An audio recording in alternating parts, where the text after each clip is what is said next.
Praise the Lord. Oh Lord Jesus. Haleluya. Praise Jesus. Glory bagimu Tuhan.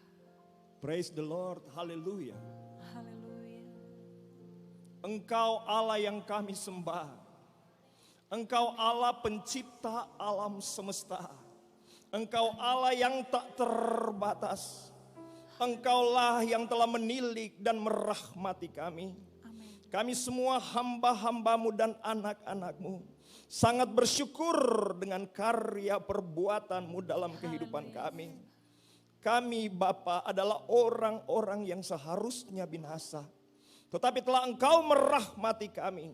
Dan kami memperoleh kasih karunia-Mu. Kami memperoleh keselamatan di dalam Engkau. Amin. Engkau telah mentahirkan kami dengan darah Yesus. Engkau telah melahirkan hati kami yang lama dengan hati yang baru.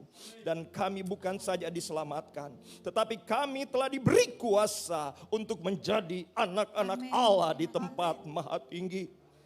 Kami memiliki kepastian selamat di dalam Engkau. Engkaulah yang menjaminnya. Engkau berkata, domba-dombamu mengenal Engkau. Dan mereka pasti tidak akan binasa sampai selama-lamanya. Siapakah Bapa di surga yang lebih berbahagia daripada kami? Bukankah kami yang telah dirahmati Tuhan, yang telah dipindahkan dari maut ke dalam hidup yang kekal, yang telah dilahirkan kembali menjadi anak Allah yang maha kuasa tak terbatas. Amin. Kami memuliakan dan meninggikan Engkau, bukan kuat dan gagah kami, tapi semua karena cinta-Mu Bapa. Bapa sorgawi yang kami kenal dalam nama Yesus Tuhan dan Juru Selamat kami. Kami harus berterima kasih atas segala jalan-jalan-Mu.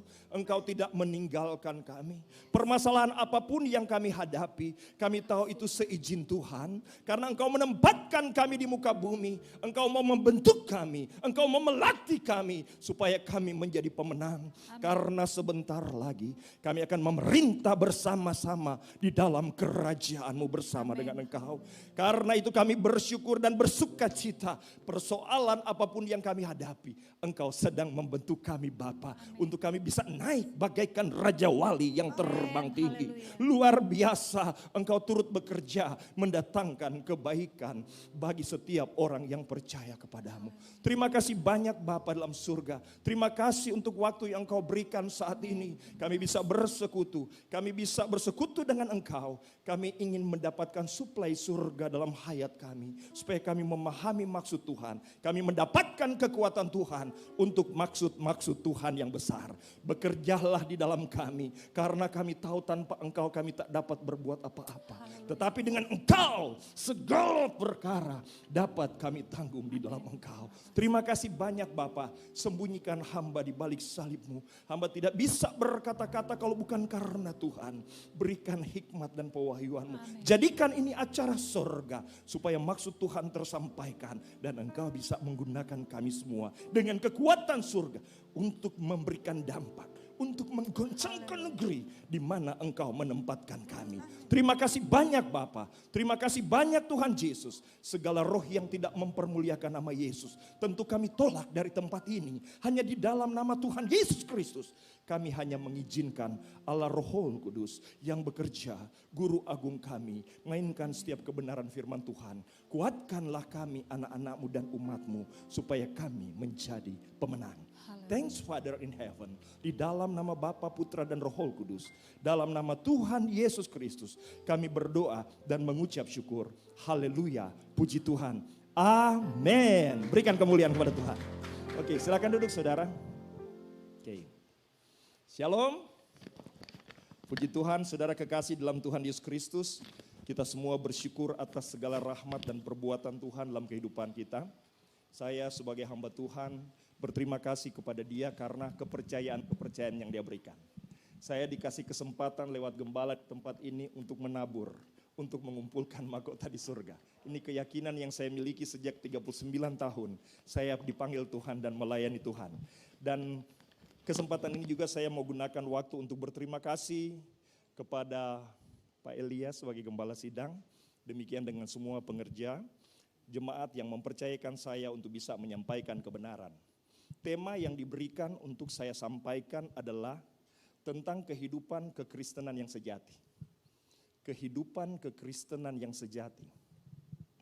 Mengapa tema ini turun, saudara kasih dalam Tuhan? Berarti ada kekristenan yang tidak sejati. Tidak sejati itu bukan berarti palsu. Walaupun ada kekristenan yang palsu. Ini ada maksud ini, saudara. Ada Kristen sejati, ada yang tidak sampai sejati, ada yang palsu. Dan Yesus mengatakannya, mulut mereka memuliakan aku, tetapi hati mereka jauh daripada aku. Kemudian mereka bagaikan kuburan berlabur putih. Di luar kelihatan bagus, tetapi di dalamnya masih mati. Apa sebenarnya kekristenan sejati itu? Kekristenan kita sudah tahu adalah kumpulan orang yang percaya. Lebih tepat saya suka menggunakan bahasa kumpulan orang beriman. Karena percaya dan beriman beda. Engkau percaya, iblis pun percaya. Tetapi beriman adalah karena engkau percaya kepada Allah, Tuhan memberikan hati yang disebut roh iman. Yang akan menyebabkan kita mampu melakukan perbuatan-perbuatan yang besar. Kristen KTP, Kristen yang palsu, dia melakukan suatu aktivitas perbuatan yang kelihatan perbuatan kekristenan, tetapi bukan kekuatan dari dalam. Sehingga ketika dia mencapai segala sesuatu contoh etika moral, bisa menyebabkan dia menjadi sombong. Karena dia tidak tahu apa yang dia lakukan. Kalau dia Kristen sejati, dia tahu itu semua karena roh iman. Karena hati kelahiran kembali yang Tuhan berikan. Sehingga dia bisa memampukan melakukan perbuatan-perbuatan baik, bahkan lebih daripada ahli Taurat. Ini saudara kasih dalam Tuhan yang mau dijelaskan. Jadi kekristenan sejati adalah sebenarnya kumpulan dari orang yang beriman. Kekristenan di sini berbicara, kekristenan itu ada proses pertumbuhan. Karena itu saudara kasih dalam Tuhan, mari kita dasari pembacaan ini di dalam Matius pasal 16. Matius pasal 16, bagaimana menjadi kekristenan yang sejati. Bagaimana menjadi Kristen sejati. Kehidupan yang bagaimana, nanti kita akan lihat di sini. Karena terlalu banyak pengajaran, orang di dalam Kristen atau Kristen itu diberikan standar-standar untuk menjadi misalnya seperti Yesus. Tetapi tidak diajarkan bagaimana dia bisa memiliki kemampuan surga supaya dia mampu. Pada kesempatan ini Tuhan izinkan saya berbicara, saudara. Karena kekristenan itu adalah memiliki kekuatan dan kita mampu mengubah. Bukan cuma mengubah diri sendiri. Bahkan dikatakan orang beriman itu adalah orang yang menggoncangkan dunia. Orang yang menggoncangkan negeri di mana dia berada. Yang penting dia sejati. Yang penting dia asli. Kekuatan supraalami sebagai anak Allah bekerja dari dalam. Kita lihat saudara kasih dalam Tuhan. Di dalam Matius pasal 16 ayat 13 judulnya di sini pengakuan Petrus. Saya akan bacakan buat kita semua. Setelah Yesus tiba di daerah Kaisaria Filipi, ia bertanya kepada murid-muridnya. Kata orang, siapakah anak manusia itu? Jawab mereka, ada yang mengatakan Yohanes Pembaptis, ada juga yang mengatakan Elia, dan ada pula yang mengatakan Yeremia atau salah seorang dari para nabi. Lalu Yesus bertanya kepada mereka, tetapi apa katamu, siapakah aku ini? Maka jawab Simon Petrus, engkau adalah Mesias anak Allah yang hidup. Kata Yesus kepadanya, berbahagialah engkau Simon bin Yunus. Sebab bukan manusia yang menyatakan itu kepadamu, melainkan Bapa-Ku yang di surga. Dan aku pun berkata kepadamu, engkau adalah Petrus. Dan di atas batu karang ini aku akan mendirikan jemaatku. Dan alam maut tidak akan menguasaimu. Kepadamu akan kuberikan kunci kerajaan surga. Apa yang kau ikat di dunia akan terikat di sorga. Dan apa yang kau lepaskan di dunia ini akan terlepas di sorga. Sampai situ saja. Saudara kekasih dalam Tuhan Yesus Kristus, lihat. Ternyata menjadi Kristen yang sejati bukan karena Kristen keturunan. Menjadi Kristen sejati bukan karena kelihatan perbuatan-perbuatan baik. Karena di belahan dunia semua agama mengajarkan kebaikan. Di mana saja saudara. Tetapi sumber perbuatan mereka bersumber dari upaya manusia. Seperti hukum-hukum yang tertulis. Tetapi yang Tuhan mau buat ke kita, perbuatan-perbuatan yang mulia bersumber dari karya Tuhan yang dilakukan dalam kita. Yaitu pergantian hati lama dengan hati yang baru. Ini sangat berbeda. Saudara kasih dalam Tuhan Yesus Kristus, jadi sekali lagi. perlu kita bedah. Banyak orang menjadi salah di dalam membedah kekristenan. Seperti contoh dalam Yakobus, mereka suka pertentangkan antara iman dan perbuatan. Masakan engkau akan berkata aku punya iman tetapi tidak memiliki perbuatan? Jadi seolah-olah pengajaran kekristenan itu, iman adalah suatu yang tersendiri, perbuatan adalah satu yang tersendiri. Padahal tidak, saudara. Perbuatan yang dimaksud sini adalah perbuatan dari orang-orang yang telah diubah oleh Tuhan. Berbeda. Makanya iman itu disebut roh iman. Karena kami memiliki roh iman, karena itu kami berkata-kata. Nah, kalau dalam kekristenan saudara suatu hal yang berbeda. Makanya di dalam sejarah gereja terjadi konflik dan perpecahan yang lama sekali. Apalagi sejak Martin Luther. Ada aliran Calvin yang menyempurnakan reformasi yang dilakukan oleh Martin Luther. Kemudian ada Armenian, saudara kasih dalam Tuhan. Karena ini suatu perbedaan. Kalau menurut daripada teori Martin Luther yang disempurnakan oleh Calvin, seolah-olah manusia itu bersifat pasif. Allah memilih sesuka-suka dia, yang dikenal dengan tulip. Yang berkata pertama, saudara kasih dalam Tuhan, semua manusia itu sudah bejat total. Tidak mungkin mencari Allah. Jadi bersifat pasif. Nanti Tuhan tentukan siapa yang akan selamat. Saudara, ini suatu pengajaran yang waduh, ini fatal, berbahaya ini saudara kasih dalam Tuhan. Karena menurut pengajaran itu, walaupun engkau rajin beribadah, kalau engkau tidak ditentukan, engkau pasti akan murtad. Sementara kalau ada orang leha-leha, foya-foya atau hidup sembarangan, tetapi kalau dia sudah ditentukan sebelum dunia dijadikan untuk selamat, dia akan selamat. Wah, ini saudara yang disebut predestinasi. Kalau Armenian, saudara kasih dalam Tuhan, justru dia berkata seperti Yohanes 3 ayat 16. Karena begitu besar kasih Allah akan dunia ini sehingga ia mengaruniakan anak yang tunggal. Tetapi ada syarat. Barang siapa yang percaya memperoleh hidup kekal. Wah, ini bertentangan. Kalau menurut Calvin, reform, ya, bahwa sesungguhnya nggak bisa, nggak ada syarat begini. Tidak ada syarat. Pokoknya semua manusia itu bobrok di hadapan Allah. Dan Allah akan memilih suka-suka Tuhan. Begitu saudara kasih dalam Tuhan. Unconditional, ya, election. Pemilihan yang tidak terbatas, maksudnya pemilihan yang terbatas. Dia harus memilih. Itulah tulip saudara kasih dalam Tuhan. Ini sesuatu hal yang tidak benar, saudara. Bukan berarti semua reform itu salah. Kalau menurut saya sebagai hamba Allah, saya berani berkata ada poin-poin yang benar, tapi tidak semua benar. Demikian juga Armenian, itu ada poin-poin yang benar, ada yang tidak benar. Makanya saudara kasih dalam Tuhan lihat, kalau pewahyuan kedua ini dari Tuhan, itu tidak membawa konflik dan perpecahan. Kalau saudara dia lihat YouTube, semua kelompok ini berdebat. Dari abad yang ke-16, berdebat. Kalau pewahyuan Tuhan yang murni, dia akan mempersatukan, bukan membuat perpecahan, saudara kasih dalam Tuhan. Dan kalau sedikit, kita maju sedikit, saya sih memaklumi ya, kenapa bisa terjadi begini. Karena kita tahu bersama tentang Parakletos. Tuhan Yesus bilang kalau dia datang, dia akan ajarkan kamu seluruh kebenaran. Di dalam sejarah gereja, Parakletos itu didukakan. Makanya segala bentuk pewahyuan, sebelum Roh Kudus dicurahkan, saya juga tidak bilang ketika orang menerima Roh Kudus kemudian 100% sempurna. Karena ada orang-orang karismatik main dalam karunia tetapi dia kurang memahami kebenaran. Itu bisa jadi kehancuran. Tetapi saudara di abad 16, di abad 17, Roh Kudus kan nanti dicurahkan kembali yang disebut Pentakosta kedua. Karena pertama dicurahkan di loteng Yerusalem. Tetapi didukakan kan roh itu.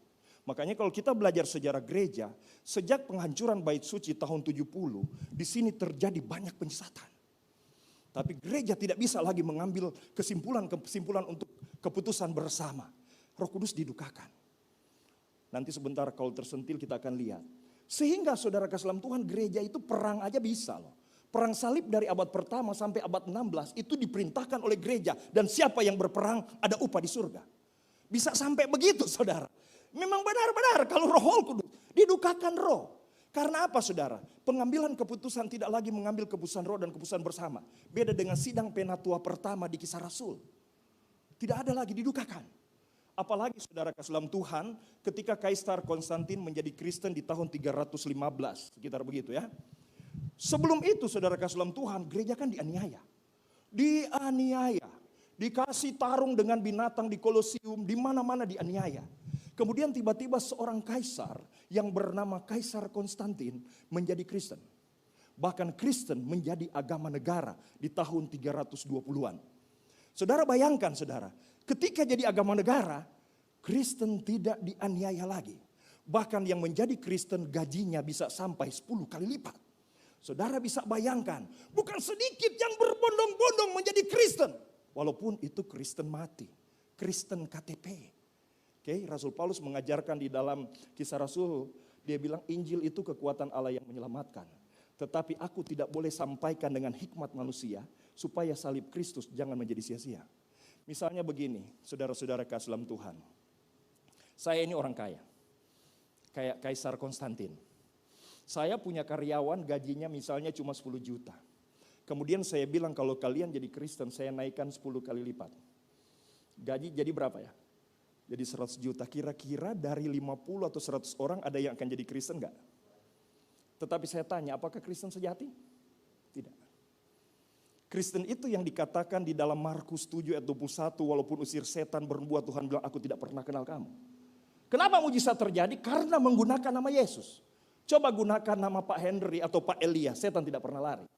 Karena mereka pakai nama Yesus, tetapi bukan berarti mereka adalah orang-orang yang telah mengalami kelahiran kembali menjadi anak Allah. Makanya di dalam memberitakan Injil saya sering kasih tahu apalagi orang kaya, laki-laki yang performance-nya bagus, wanita yang cantik. Saudara kasih dalam Tuhan, ketika banyak orang datang, Anda harus introspeksi diri. Paulus ketika dia mulai dipakai Tuhan banyak mujizat terjadi, saudara tahu. Banyak orang datang, dia apa? Mengoyakkan jubahnya. Karena dia tahu motif mereka datang. Saudara kekasih dalam Tuhan Yesus Kristus, begitu yang terjadi. Jadi di tahun 300-an ketika Kaisar Konstantin menjadikan Kristen itu agama negara. Wah, orang sangat banyak. Banyak sekali. Tetapi di mata Tuhan itu adalah Kristen yang mati. Karena itu hasil persinahan. Artinya wanita yang mengandung yang digambarkan di Wahyu, dia tidak boleh hamil dengan benih lain. Dia hanya bisa melahirkan jiwa dari Injil yang sejati. Karena ada Injil palsu loh. Paulus menasihatkan di Galatia, jangankan manusia, malaikat pun dari surga kalau memberitakan Injil palsu, terkutuklah dia. Ada Injil palsu, kalau di Galatia itu Injil plus. Seolah-olah karya Yesus belum selesai, harus ditambah dengan aturan. Kemudian ada Injil minus, seperti Yehova dan Yudaisme. Dia mengakui Yesus mati, bangkit, tetapi tidak mengakui kalau Yesus itu sudah ada sebelum dunia dijadikan. Sama dengan ajaran Arius di abad kedua. Dia mengakui Yesus itu adalah firman. Firman itu diciptakan, tidak bersama dengan Allah. Pengajaran-pengajaran ini dari abad pertama kedua. Sebenarnya konflik gereja itu rohnya sudah bekerja dari akhir abad pertama dan abad kedua, ketiga dan seterusnya. Saudara kekasih dalam Tuhan, dan ini berbahaya. Bisa terjadi orang-orang yang merasa selamat buka mata neraka, saudara kekasih dalam Tuhan. Makanya saudara kekasih dalam Tuhan, kita akan membahas di sini saudara kekasih dalam Tuhan, bagaimana menjadi Kristen yang sejati. Ya. Jadi kita kembali pada apa yang akan Tuhan ajarkan di ujung akhir zaman. Karena kalau yang diwahyukan abad pertama bukan itu salah. Abad 16, 17, 18. Abad 16 lewat Martin Luther. Dikuatkan oleh Calvin. Abad 17 dikuatkan oleh John Wesley. Abad 18 A.B. Thompson. Selama kebenaran belum sempurna, Yesus tidak akan datang. Makanya saudara, bukan kita meremehkan ini. Tapi kita lihat saja buah. Kaum Armenian, kaum Calvin. Itu susah banget. Bahkan berantem terus. Ini orang Kristen yang berantem ini tidak selaras dengan visi Tuhan. Tahu enggak saudara, gereja itu sebenarnya pewarta dari unity. Karena Tuhan punya rencana membangun jemaatnya. Mau dipertontonkan itu kasih yang mengikat perbedaan. Makanya Paulus bilang, jangan kamu berpecah karena pengetahuan. Jangan kamu berpecah karena beda karunia. Bahkan di dalam perjamuan dikatakan, Yesus bilang inilah tubuhku. Dia ambil roti, kemudian dia pecah. Tubuhku rela dipecah-pecah oleh cambuk Romawi dan salib. Agar tubuhku jemaat menjadi satu. Tubuhku rela dipecah. Sebenarnya saudara kasih dalam Tuhan, kekuatan salib dan kasih Yesus mampu mempersatukan perbedaan. Saya di Manado saudara, sebelum saya bertobat saya tukang minum. Di Manado itu, kalau minum, semua orang bilang begini. Sambil mabuk nih Pak Elia, sambil mabuk. Siapa mengganggu kamu, lewati mayat saya. Begitu saudara, orang pada mabuk itu saudara. Jadi di Manado ada namanya cap tikus. Makanya Tuhan hikmatkan, cap tikus bisa mempersatukan perbedaan. Tidak ada Katolik, tidak ada Protestan, tidak Pantekosta, semua jadi satu dalam cap tikus bergandengan. Tetapi ketika kita bertumbuh semua punya posisi di gereja, justru ada perang dingin. Saya heran. Makanya gereja kehilangan berkat. Gereja kehilangan berkat. Walaupun Anda dipakai karunia, 1 Korintus 3 ayat 14. Walaupun engkau berlimpah karunia, tetapi pengajaranmu memecah tubuh Kristus, engkau tetap selamat, tetapi seperti dari dalam api. Kalau di ujung akhir zaman itu, masuk aniaya antikris. Kalau di akhir zaman. Karena pengangkatan gereja kan dua. Yang selama ini orang karismatik tahu bahwa ketika sangkakala berbunyi kita akan di-rapture. Saudara, 2 kali. Di dalam 1 Korintus 15, saya kasih dulu efek-efeknya baru kita dalami ini. Di dalam 1 Korintus 15 ayat 51 dibukakan rahasia bahwa gereja itu globalnya akan di-rapture sangkakala ke-7. Berarti kita sudah masuk antikris. Coba lihat ayatnya. Coba 1 Korintus 15. Minta tolong bacakan. 1 Korintus 15. Ya. Terus? Ya, kita tahu ayat ini. Tetapi saya mau cari tahu kapan timingnya. Terus? Kapan? Kapan dulu? Terus?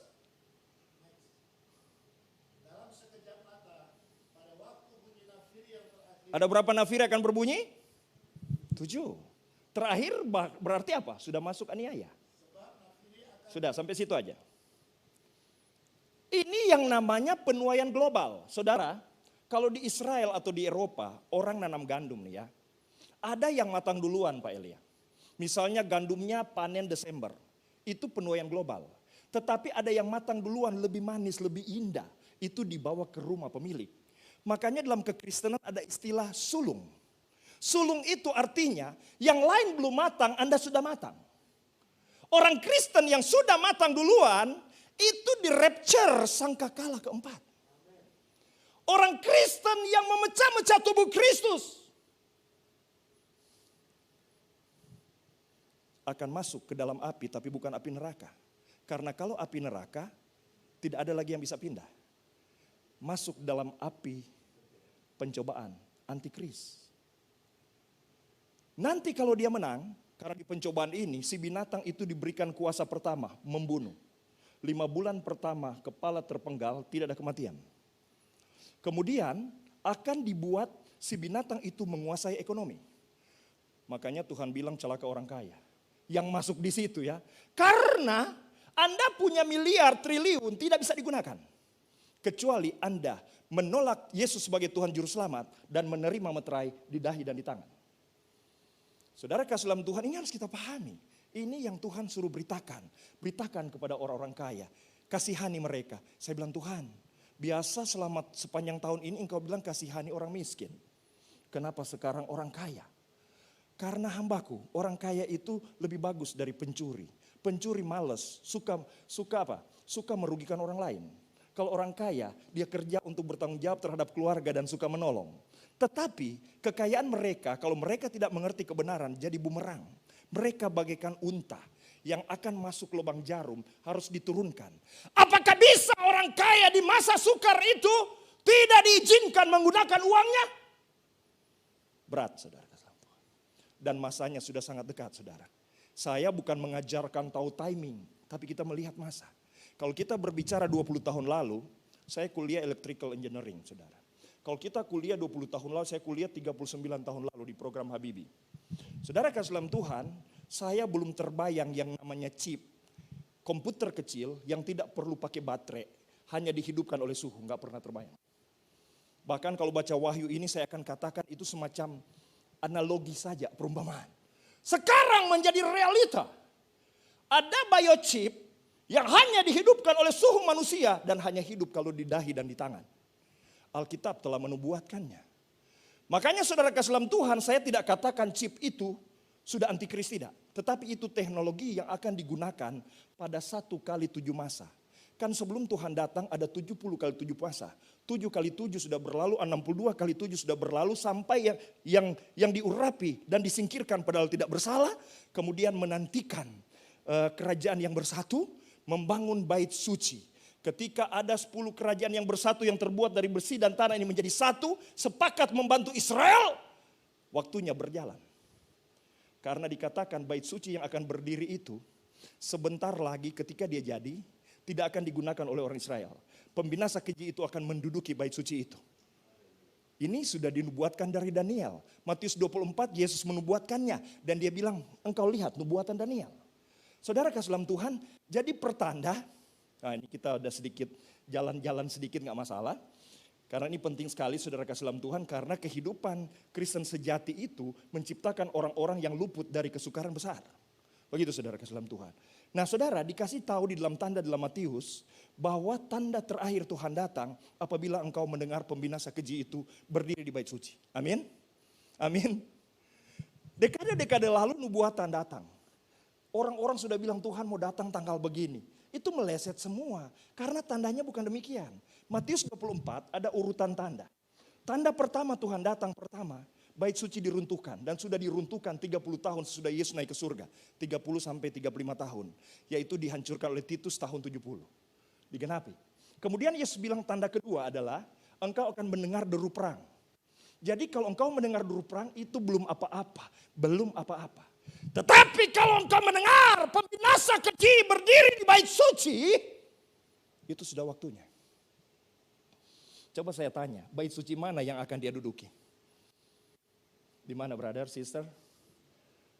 Mana? Belum ada. Ya. Jadi tandanya untuk lihat Tuhan datang, ada bait suci akan berdiri di situ.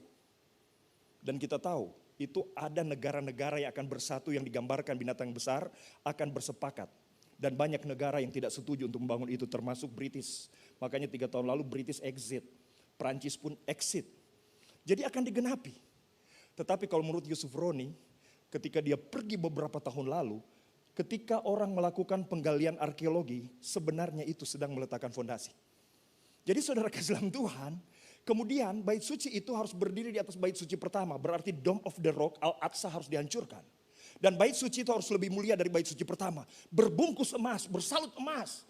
Dan George Soros dari zaman Presiden Soeharto telah menjadi panitia pembangunan dan telah mengumpulkan emas-emas.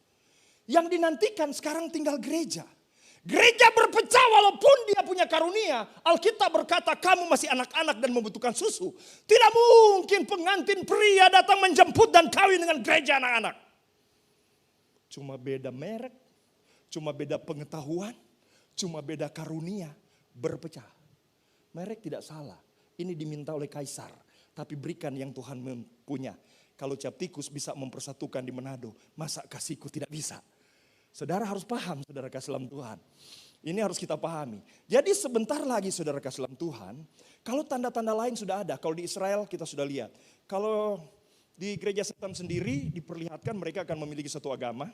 Mereka akan pergi punya parlemen. Kebetulan saya diizinkan Tuhan melayani di Eropa dan saya lihat di Belgia. Kemudian saudara kasih dalam Tuhan, mereka akan menguasai ekonomi. Ini semua lewat COVID, lewat vaksin, sebenarnya ekonomi dunia sedang diruntuhkan. Karena dia akan menciptakan ekonomi baru. Saudara kasih dalam Tuhan, saya tidak perlu mendalami ke sana. Jadi sebenarnya tanda-tanda sudah sangat dekat. Bukan berarti kita berhenti kerja, tidak. Kita tetap kerja. Karena ketika Tuhan datang, dimanapun engkau lakukan, engkau dalam tugas apapun juga. Yang penting yang engkau lakukan terkait dengan percepatan kedatangan Tuhan. Tanda sangkakala dibunyikan engkau di rapture. Usahakan jangan masuk di sangkakala lewat sangkakala kelima. Karena sangkakala keempat terbanglah Raja Wali dengan kekuatan sayap burung nasar. Dan dia berkata apa? Celaka, celaka, celaka yang diam di bumi. Karena masih ada 3 sangkakala lain yang harus ditiup. Ini gambaran saja saudara kasih dalam Tuhan. Jadi saudara kasih dalam Tuhan, mari kita perhatikan. Supaya kita menjadi Kristen sejati itu bertumbuh jadi besar. Bukan kerdil terus kayak pohon bonsai. Supaya kita bisa jadi besar, perhatikan di sini. Yesus bilang begini, lihat ini ya. Bagus sekali ini, makanya kalau Petrus itu suka menasihati jemaat, dia bilang hendaklah kamu jadi batu. Batu hidup loh, batu hidup, batu yang bertumbuh supaya kamu bisa digunakan untuk pembangunan rumah Tuhan. Perhatikan. Jadi kalau ada orang Kristen selamat, itu belum ending. Walaupun Anda sudah selamat. Ada tugas yang harus kita lakukan. Engkau digunakan di atas Petra sebagai Petroes untuk pembangunan rumah Allah. Rumah Allah apa? Jemaat. Diikat oleh kasih. Tidak seperti kasih yang sandiwara. Yang kaya rela jadi miskin, miskin jadi kaya. Yang hebat tidak merasa hebat. Dia menganggap yang lain lebih penting. Tinggi saudara standar ini, saudara kasih dalam Tuhan. Tetapi kita akan mampu karena ada kekuatan Allah. Paulus ngejar ini, Filipi 3 ayat 9 nanti bisa baca di rumah. Paulus itu tidak pernah merasa puas, dia yakin dia telah selamat. Tetapi dia mengejar kuasa kebangkitan. Karena dia tahu Tuhan menyelamatkan manusia bukan cuma dibasuh dipindahkan dari maut ke dalam hidup. Tetapi memiliki kekuatan supaya mampu membangun kerajaannya.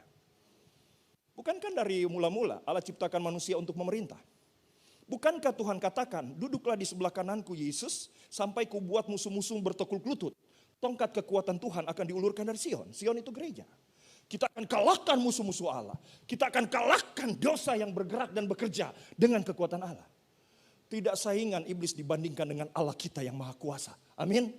Untuk mengalahkan dia, Tuhan cuma pakai keturunan wanita itu, yaitu Anda dan saya. Makanya kita akan menggoncangkan dunia. Amin.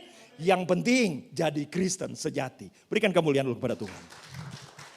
Kita akan lihat saudara kasih dalam Tuhan. Ini waktu mau dimanfaatkan 40 menit. Ya, saya khotbah kemarin di kota wisata 8 jam. Begitu. Tapi begitulah Tuhan kerja ya. Oke, saudara kasih dalam Tuhan perhatikan. Tuhan tidak mau murid Yesus sekedar ikut. Tetapi tidak mendapatkan pewahyuan siapakah dia. Everybody must you know. Semua orang harus tahu, bukan apa kata orang. Dia bertanya begini.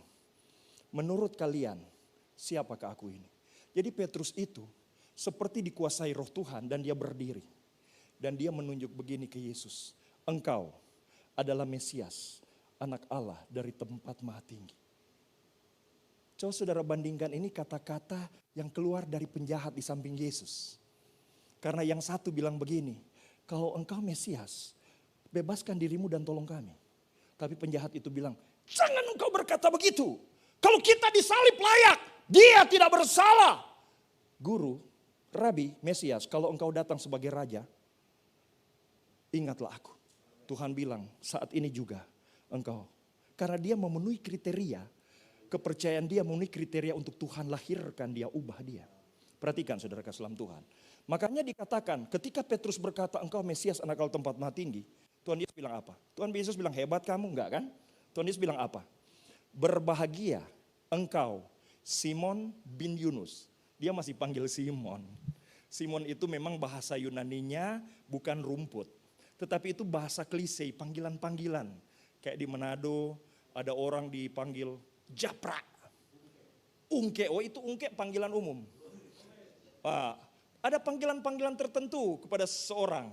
Diplesetkan begitu. Jadi Simon itu ada panggilan plesetan yang artinya rumput. Yang mudah terbakar. Saudara kasih dalam Tuhan, berbahagia engkau Simon bin Yunus, sebab bukan manusia yang ngajarin itu kepadamu. Mulai saat ini namamu aku ganti. Engkau akan menjadi Petroes. Perhatikan, Petroes itu batu, kayak batu mangga, batu kerikil yang besar. Dan engkau akan digunakan di atas Petra. Petra juga itu batu. Tetapi batu karang yang teguh itu fondasi gereja. Yesus Kristus dia. Jadi untuk bisa ada di dalam Kristus, Anda tidak boleh rumput. Anda harus orang yang telah mengalami pengubahan oleh Tuhan. Dan dia katakan, ketika didirikan ini, gate of Hades, pintu alam maut, tidak dapat menguasai gereja. Asal Kristen sejati. Kalau Kristen KTP, no. Anda ke daerah-daerah Kristen, lumung Kristen di Indonesia, Anda akan lihat orang-orang yang kalah. Bahkan di hari-hari raya, bisa ada di parit, mabuk-mabukan. Orang Kristen yang kalah.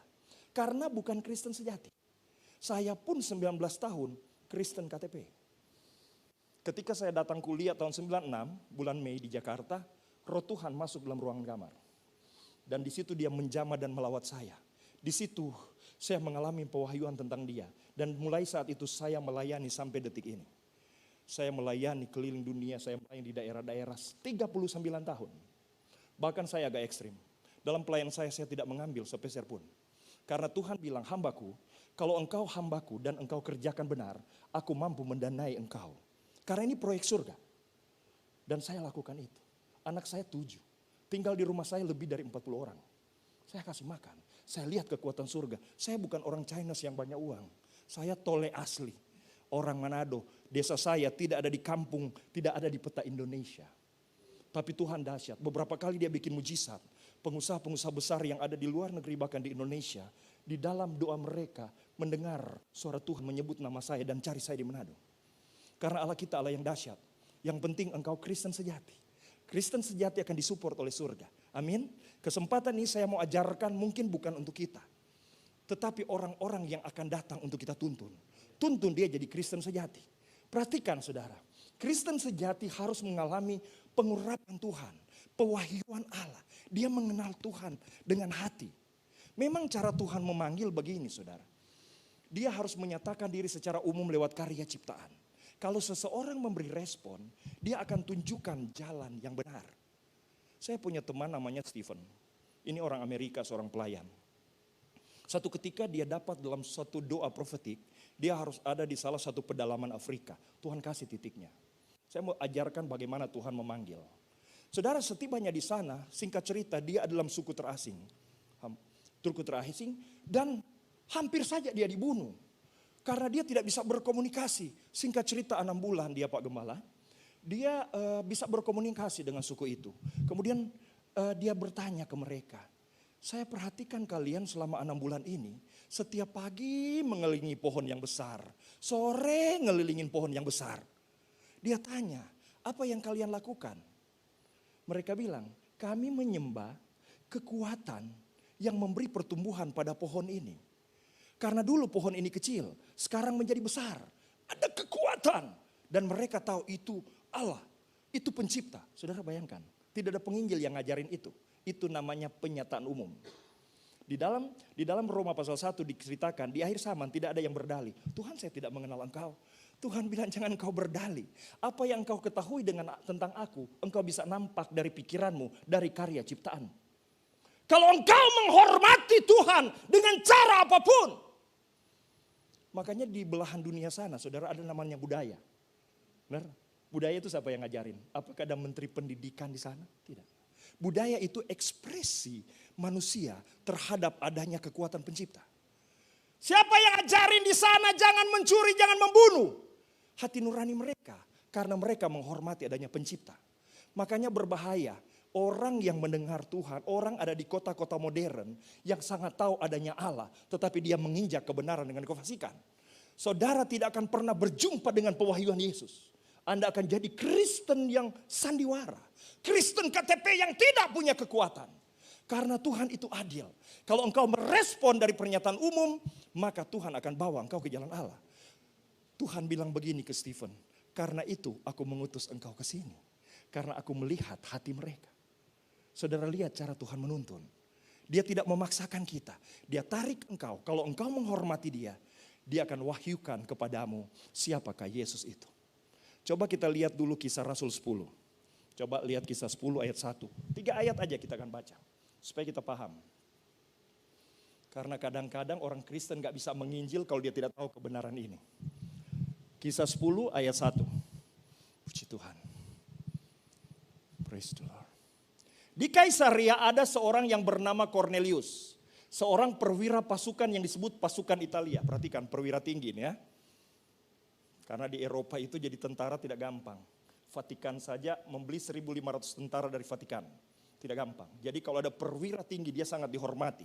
Terus, perhatikan bukan saja dia perwira tinggi. Ia saleh. Susah dapat perwira tinggi yang saleh. Banyak contoh di televisi.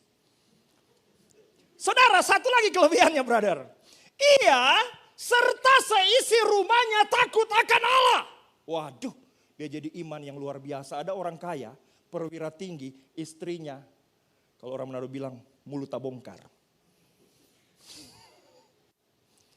Anak-anaknya berantakan. Tetapi ini apa? Ia dan seisi rumahnya. Berarti dia kepala keluarga yang berhasil tidak? Yang saya mau tanya sebentar, kalau dia mati masuk surga enggak? Terus saudara. Ia, belum yang tadi dulu. Ia memberi banyak sedekah. Memberi banyak loh. Dia enggak kasih makan janda-janda cuma Natal. Karena dia tahu janda-janda bukan cuma makan Natal. Dia memberi banyak sedekah kepada umat Yahudi. Satu lagi. Dia senantiasa berdoa, dan kalau dia berdoa enggak tertidur, malaikat bisa hadir. Saya tanya sampai titik ini, kalau dia mati surga neraka, brother? Sampai titik ini kalau dia mati perwira tinggi, saleh, tahu mendidik keluarga, suka memberi sedekah, rajin berdoa, surga neraka? Neraka. Karena belum ada unsur darah. Tetapi karena dia menghormati Allah, Tuhan akan menuntun dia. Makanya malaikat datang. Malaikat bilang begini, Cornelius, doamu sudah didengar oleh Tuhan. Kirimlah orang ke Yope, ketemu dengan seorang bernama Petrus. Ia akan ajarkan kepadamu jalan selamat. Bukankah Yesus berkata tidak ada jalan lain sampai ke surga?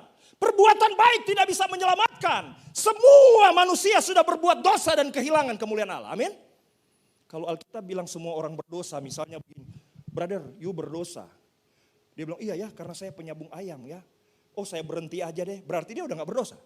Yang dimaksud oleh Alkitab semua orang berdosa sejak dalam kandungan ibu. Karena yang dimaksud satu orang Adam berbuat dosa, seluruh dunia telah berdosa dan kehilangan kemuliaan Allah. Jadi saudara kasih dalam Tuhan, kadang-kadang kita dalam menginjil, kalau ketemu orang begini, perwira tinggi, saleh, udah gak bisa menginjil. Benar gak? Saudara tetap ajarkan dia. Karena tidak ada jalan keselamatan tanpa melalui Yesus. Semua manusia sudah berdosa. Untuk menyelamatkan manusia, Allah harus bernuzul jadi manusia. Karena menyelamatkan manusia perlu darah yang kudus dan perlu daging yang tak berdosa. Allah tidak punya darah dan daging. Allah harus bernuzul menjadi manusia. Supaya tersedia daging tapi tak berdosa. Supaya ganjaran kita dalam daging dipindahkan kepadanya. Dan darah yang kudus mentahirkan kita. Harus paham ini. Makanya menjadi Kristen sejati kita harus bisa tuntun dia. Supaya dia mengaku dia berdosa. Dia berseru, Tuhan tolong aku. Anda ajarkan jalan Allah. Yesus sudah mati karena pelanggaran dosa manusia. Bukan kesalahannya. Darahnya berkuasa. Dia dikuburkan, bangkit hari ketiga, naik ke surga. Ini yang akan menyebabkan Kristen sejati. Rata-rata saya tanya Pak Elia. Tadi pun saya khotbah di Bekasi. Rata-rata saudara kasih dalam Tuhan tanya orang Kristen. Bagaimana cara membuat orang selamat? Diinjili. Oke, Injil kekuatan Allah. Bagaimana cara menginjil? Apa Injil itu? Ada orang bicara, oh Injil Matius sampai Wahyu. Waduh, berarti engkau nyelamatin orang harus baca Matius sampai Wahyu. Di dalam 1 Korintus 15 diceritakan, yang sangat penting tentang Injil telah aku sampaikan kepadamu. Pertama, Kristus sudah mati karena dosa-dosamu. Dia dikuburkan, bangkit hari ketiga. Jadi penginjil itu sederhana, 3 menit bisa closing. Ajarkan semua orang sudah berbuat dosa. Dan akibatnya adalah api neraka, tinggal tunggu eksekusi. Tapi engkau sudah divonis. Tetapi Allah mengasihimu brother. Perbuatan baikmu tidak bisa menolong. Cornelius saja tidak bisa. Tetapi Allah telah menolong. Dia telah bernusul jadi manusia. Dia sudah ganti dosa kita. Kalau Adam telah membuat semua orang berdosa. Yesus adalah Adam kedua. Dia telah menyebabkan semua orang berdosa. Tetapi apakah engkau membutuhkan dia? Kalau engkau percaya dan membutuhkan dia, berserulah kepadanya. Yesus, aku berdosa, aku butuh engkau. Mari engkau masuk. Begini saudara. Bahkan orang yang sudah selamat itu harus uji Pak. Kalau makanya kami di dalam pelayanan ada yang namanya follow up. Ketika orang sudah selamat itu di follow up. Karena Alkitab berkata dalam 1 Yohanes pasal 5 ayat 9. 1 Yohanes 3 ayat 9. Orang yang lahir dari Allah tidak bisa berbuat dosa lagi. Karena benih ilahi ada di dalam dia dan dia tidak dapat berbuat dosa lagi. Makanya saudara, kita harus identifikasi. Jangan dia cuma dosa di indwelling sin, dosa pikiran kita sudah hakimi. Tanya misalnya, Pak Pendeta itu misalnya saya injili. Saya akan tanya, wah selamat ya puji Tuhan, Anda sudah terima Yesus Tuhan Juru Selamat. Saya mau tanya brother, kira-kira sejak Anda terima Yesus masih tergoda dan jatuh dalam dosa yang sama? Misalnya nyuri. Kalau dia bilang begini, iya jatuh, jangan lu hakimi. Saya tanya dulu, waktu kamu nyuri terasa apa di hatimu? Kalau dia bilang gak terasa apa-apa tuh, rencana saya hajar lagi nyuri besok. Ini tanda tanya besar. Kristen sejati di sini. Inilah hubungan iman dan perbuatan. Ketika dia percaya Yesus, Yehezkiel 36 berkata, air jernih mentahirkan dia dari Yesus, hati lama diganti hati baru, hati yang membenci dosa. Oke. Jadi saudara kasih dalam Tuhan, ketika dia percaya Tuhan berikan hati. Hati ini yang disebut roh iman. Nah, makanya dalam Alkitab dikatakan, karena kita memiliki roh iman, maka ada perbuatan. Wah, ini kalau orang salah mengerti, saya closing aja dulu ini sedikit. Ya, saudara perhatikan ya. Di dalam Alkitab dikatakan begini. Bapak Abraham, ini Yakobus. Lihatkah kamu bahwa Bapak Abraham dibenarkan karena perbuatan? Betul? Tetapi di dalam Roma pasal 4, sejak kapan Abraham dibenarkan? Apakah ketika dia berbuat atau karena percaya? Saudara kan bingung. Di dalam Roma pasal 4 dikatakan, percayalah Abraham kepada Tuhan bahwa Tuhan mampu membuat rahimnya dan istrinya itu pulih kembali, imannya diperhitungkan sebagai kebenaran, baru dia berbuat. Tetapi dalam Yakobus dikatakan Abraham dibenarkan karena perbuatan. Jangan salah, ini bukan kontradiksi saudara. Kalau di sini saudara, Alkitab sedang mengajarkan di sini hubungan antara percaya dan perbuatan. Kalau di sini berbicara perbuatan terhadap keselamatan, suatu hal yang berbeda. Untuk selamat tidak perlu ada apa? Bukan karena perbuatan. Untuk selamat. Makanya jangan ada yang memegahkan diri. Kalau di sini cerita tentang orang yang beriman, memiliki roh iman, dia punya kaitan dengan perbuatan. Contoh begini, brother. Misalnya Bapak minta tolong berdiri di situ, biar cepat. Misalnya Bapak itu senangnya ngerokok di Samsu. Kemudian Bapak ini mati. Mati itu artinya rohnya meninggalkan dia. Benar nggak? Coba saya tawarkan rokok, masih mau nggak? Kenapa sudah nggak bisa? Karena rohnya meninggalkan. Berarti dosa yang dia lakukan karena roh itu. Karena hatinya. Benar nggak? Makanya di dalam Markus pasal 1 ayat 27 dikatakan. Markus 7 ayat 21 dikatakan begini. Dosa bukan muncul dari daging. Dari dalam hatimu timbul segala kefasikan. Daging ini tidak salah. Nafsu seks tidak salah. Yang salah kalau itu disalahgunakan.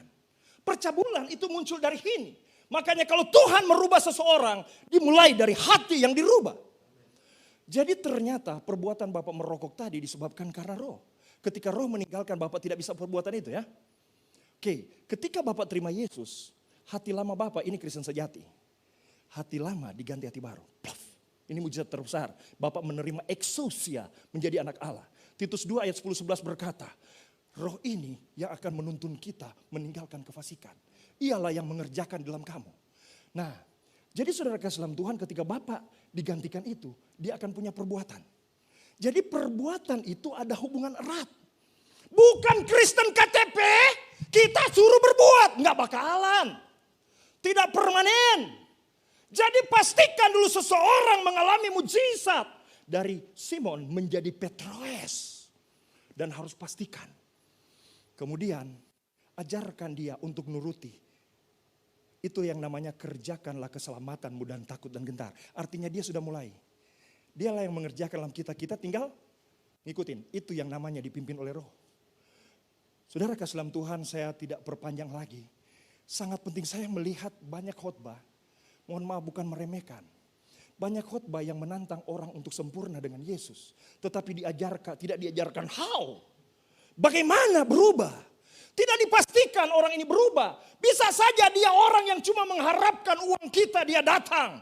Tidak akan ada perubahan. Kristen sejati, Kristen yang mengalami pewahyuan. Dan Kristen itu akan bertumbuh. Dia akan bertumbuh. Tuntutan Kristen itu tinggi banget saudara. Ahli Taurat aja tidak mampu. Tuhan bilang kamu akan melebihi ahli Taurat. Impossible. Kalau Tuhan tidak mengganti hati lama dengan hati baru. Ini hubungan antara iman perbuatan bisa baca di Yakobus. Jadi kita rubah dia. Pasti Bapak tidak ingin berbuat dosa lagi. Kalau ada dosa muncul itu namanya indwelling sin. Dosa tinggal di dalam daging. Itu karena hukum dosa, hukum maut.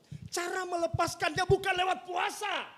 Cara melepaskan dosa dalam daging adalah Alkitab berkata, there is therefore now no condemnation to them which are in Christ Jesus, who walk after, not after the flesh, but after the spirit. Cuma di Indonesia cuma katakan, dosa di dalam daging tidak akan bisa mengalahkan kalau engkau hidup oleh roh. Kalau Alkitab berkata, dosa ada dalam daging di sini akan mampu dikalahkan sebelum sangkakala berbunyi kalau hidupmu dipimpin oleh roh. Roh di sini bukan engkau bahasa roh saja. Hidup dipimpin roh, cara berpikirmu tidak sama dengan orang dunia. Semua yang ada di dunia ini, keinginan mata, keinginan daging, keangkuhan hidup, kita harus berubah dengan kebenaran. Itu yang namanya dipimpin roh. Kalau hidup kita dipimpin oleh roh, Alkitab berkata, roh yang membangkitkan Yesus dari antara orang mati, dia akan menghidupkan juga tubuhmu yang fana ini. Jadi dalam kekristenan brother and sister, ada 3 kekuatan. Kekuatan eksosia menjadi anak, kekuatan Roh Kudus menjadi parakletos, dan Roma 8, kuasa kebangkitan, perpaduan antara nomos, pneuma, dan zoe. Jadi ada kekuatan itu. Orang Kristen tidak boleh berhenti hanya dengan bahasa roh karunia. Tetapi bagaimana roh itu akan menjadi kuasa kebangkitan yang membangkitkan kita. Di situ kita jadi pemenang. Banyak tidak diajarkan ini. Orang Kristen ingin menjadi baik dengan upaya sendiri. Enggak bakalan. Sedangkan Anda sudah dilahirkan kembali, tidak bakalan. Ini yang Paulus kejar dalam Filipi 3 ayat 9. Bukan seolah-olah aku sudah sempurna. Aku mengejar kuasa kebangkitan itu. Supaya kuasa kebangkitan itu bekerja. Aku harus tahu bahwa aku sudah dikuburkan bersama Yesus. Dan dikatakan aku mengejar kuasa kematian. Artinya lawan dosa. Lawan. Waktu engkau melawan dosa, engkau tidak mencucurkan darah. Tetapi ketika engkau melawan dosa, ada kekuatan akan datang. Perbuatan orang Kristen bukan action. Perbuatan orang Kristen adalah manifestasi bahwa aku sudah mati dan bangkit. Supaya kuasa kebangkitan bekerja. Kuasa itulah yang akan menjadikan kita Kristen sejati, pemenang pada sangkakala keempat. Mampu mengerjakan proyek Allah. Kalau tidak berat saudara, karena kasih itu melong yang miskin. Kata Efesus pasal 4, menolong si pencuri tidak mencuri lagi, kerja untuk diri sendiri, kerja sebagai entrepreneur dan menolong pencuri yang lain. Kalau yang kita tolong 4 orang, ini kan Yesus sudah rubah, unlimited. Siapakah saudaramu? Semua yang mengaku Yesus. Saudara, kita harus terakses dengan surga. Kita harus memiliki kuasa anak dan kuasa pemenang. Saya buktikan 39 tahun. Ilmu Tuhan berikan. Bahkan tahun 2007 saya menjadi orang terkreatif di Indonesia. Saya bisa create rumput jadi etanol. Saya punya 21 perusahaan. Dan 4 kali dapat penghargaan pemerintah. Padahal saya jurusannya hanya electrical engineering. Saya keliling dunia mewakili Indonesia. Saya dari tidak punya tanah. Tuhan izinkan saya punya tanah ratusan hektar. Dan itu mujizat saudara. Jadi saya sudah lihat. Iman yang sejati akan menggoncangkan dunia. Kekristenan bukan cuma berkhotbah. Kekristenan akan punya kemampuan untuk menolong si pencuri tidak mencuri. Tapi kalau dia banyak orang, bisa. Karena Amsal berkata, ekonomi kerajaan Allah. Ada orang berhemat luar biasa. Kalau di Manado berhemat itu sampai muncul kuntiran, daging-daging di sini. Sudah berhemat luar biasa habis.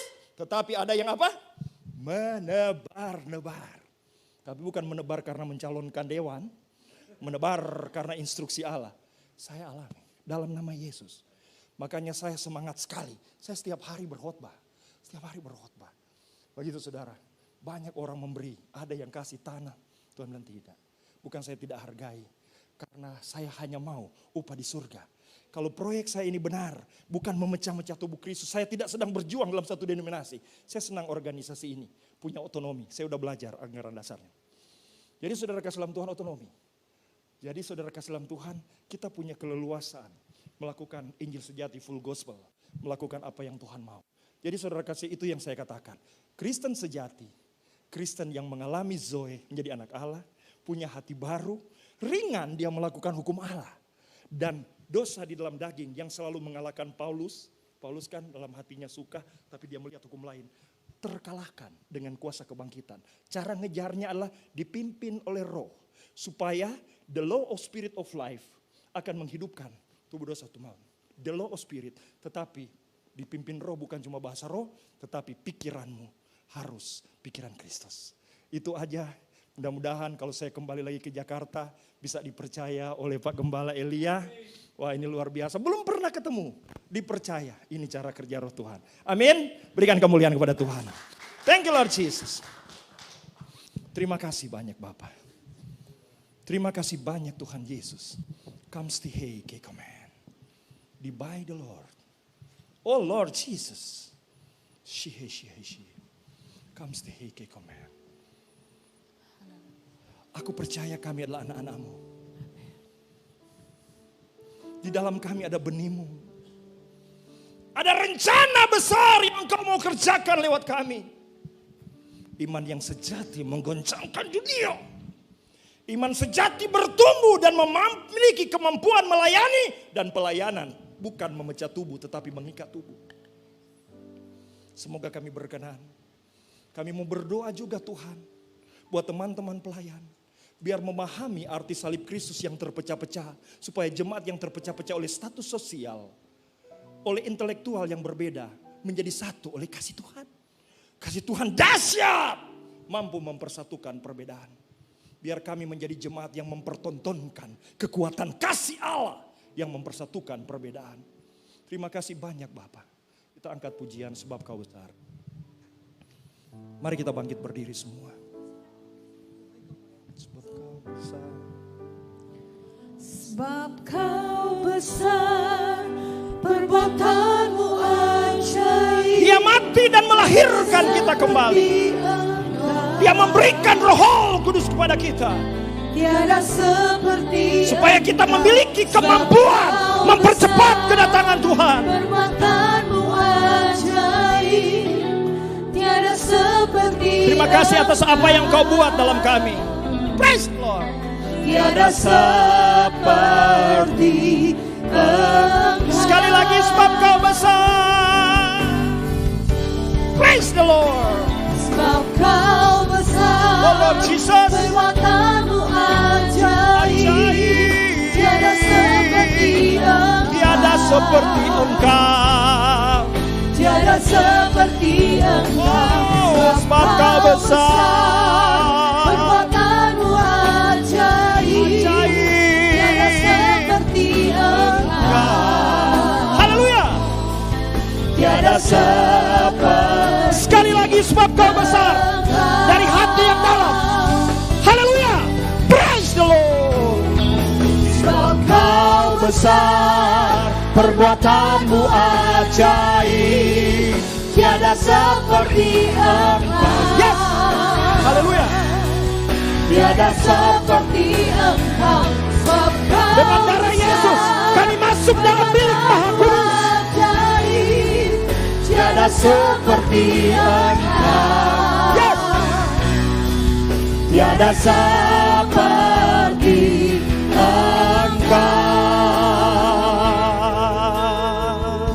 Ku beri kemuliaan Kuberi kemuliaan dan hormat.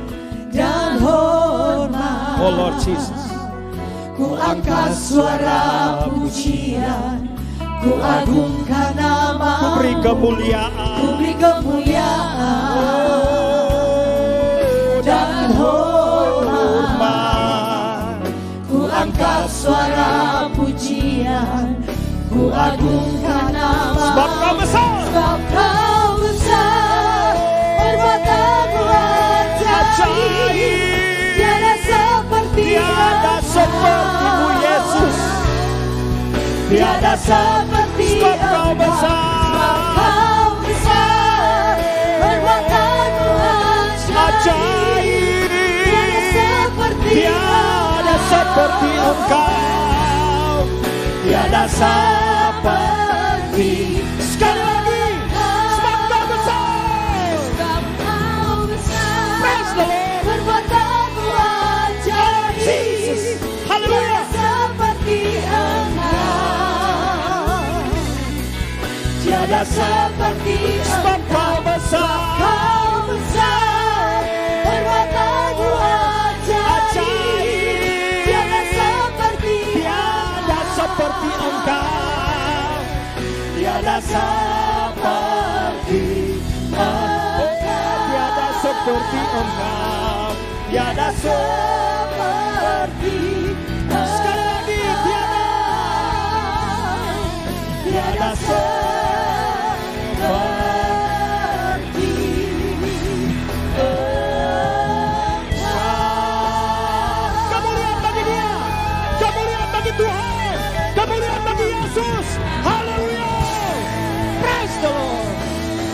Hey, command. Divide the Lord. She, I command. Divide the Lord. Oh Lord Jesus, we praise you. You are everything for us. Kau segalanya bagi kami. Tuhan Yesus, terima kasih untuk rahmat-Mu yang besar. Bukan kuat dan gagah kami mengenal kasih dan karya-Mu. We believe it. Kami percaya karya-Mu. Engkau tidak bersalah, tetapi Engkau rela mati menggantikan kami. Darah yang meleleh dari kayu salib adalah darah Allah yang kudus. Kami percaya itu lebih kuat daripada darah domba yang dipersembahkan menurut Taurat. Darah itu darah Allah yang berkuasa. Kami percaya mentahirkan pelanggaran kami. Bahkan dosa keturunan ditahirkan sehingga kami layak dan memperoleh hati baru. Roh kami yang mati dihidupkan. Dan roh Allah masuk menyatu dengan roh kami. Kami menjadi anak Allah. Kami memanggil Engkau ya Aba Bapa. Terima kasih dengan kekuatan Roh Kudus yang Engkau kirimkan mendampingi kami. Kami punya tugas sebagai jemaat untuk menyatakan rahasia Allah yang tersembunyi berabad-abad. Kami akan menyatakan cinta Tuhan yang mampu mempersatukan perbedaan. Kami akan menceritakan sekalipun kami kuat dan hebat, kami tetap merendah dan menganggap yang lain lebih penting daripada kami. Biar kami tergolong orang-orang yang mendapat kemampuan untuk menyuarakan suara kasih, suara persatuan gereja, supaya kami dianggap dewasa di hadapan-Mu. Bapa Sorgawi, kami mau mempercepat kedatangan-Mu Yesus menjadi Raja.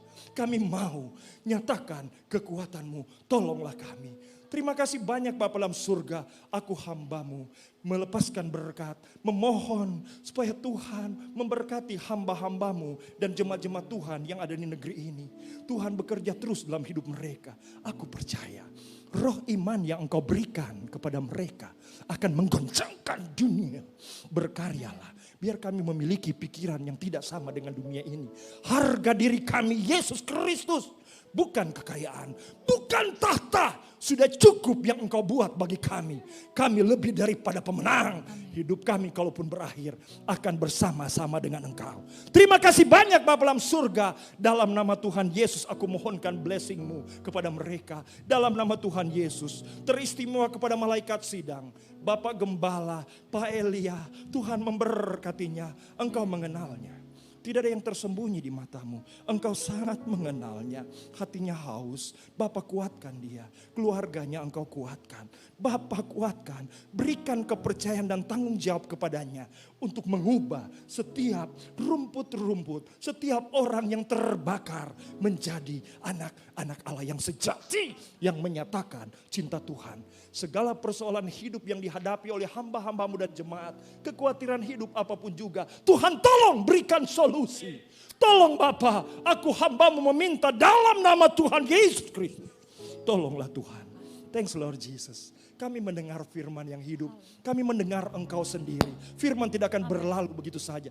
Roh Kudus akan memainkannya. Banyak hal akan terjadi. Kami dibersihkan. Kami dibukakan rahasia tentang kemampuan surga yang menjadi bagian kami.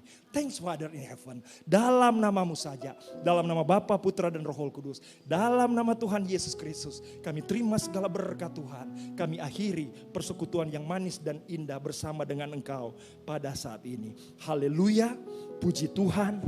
Amin. Berikan kemuliaan kepada Tuhan. Tuhan Yesus memberkati. Saya serahkan kepada